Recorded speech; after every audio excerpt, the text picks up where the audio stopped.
প্রভু যীশু খ্রিস্টের নামে সবাইকে জয় যিশু।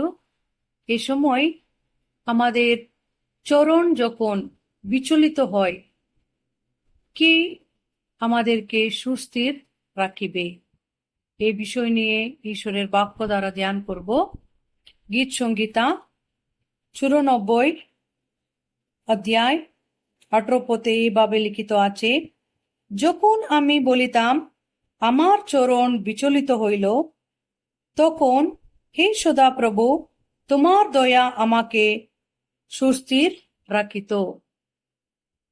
এই জীবনের যাত্রাতে অনেক সময় আমাদের চরণ বিচলিত হইতে পারে, কিন্তু আমরা সেই সময় কার কাছে বলবো?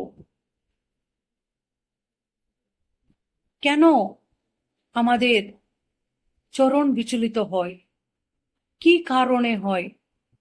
যদি আমরা চিন্তা ভাবনা করি, অনেক সময় হতে পারে জাগতিক অভিলাষা, ভুল সিদ্ধান্ত, খারাপ সঙ্গ, খারাপ অভ্যাস,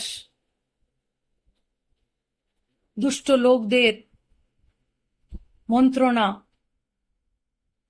এইসব বিষয়ে যখন আমরা নিজেকে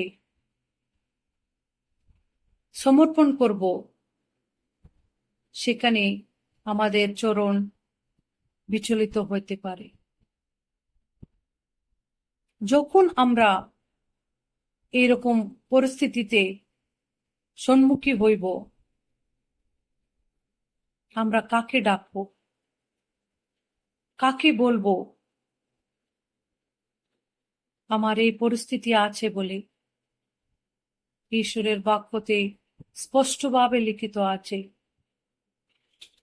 আমরা ঈশ্বরের কাছে যখন এই বিষয়গুলা বলি, তাহার দয়া আমাদেরকে সুস্থির রাখিবে। ঈশ্বরের দয়া আমাদের জীবনকে সুস্থির রাখিবে, আমাদের চরণকে সুস্থির রাখিবে। কেননা যখন আমাদের চরণ বিচলিত হয়ে আমরা ভুল পথে চলে গেছি, ভুল পথ ধরেছি, যখন জানতে পেরেছি আমি ভুল পথে আছি, ঈশ্বরের হস্তে নিজেকে আমরা সমর্পণ করতে হবে। তখন তিনি আমাদেরকে তাহার দয়া দ্বারা সুস্থির করিবেন। আমরা জানি আমরা দুর্বল, আমরা লজ্জিত, আমরা ঈশ্বরের বিরুদ্ধে গেছি, কিন্তু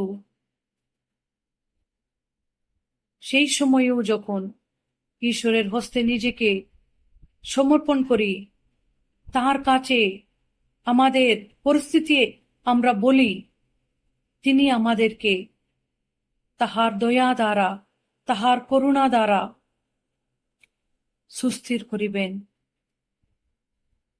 আমরা অনেক সময় ভুল কাজ করে, ভুল সিদ্ধান্ত নিয়ে দুঃখিত হয়ে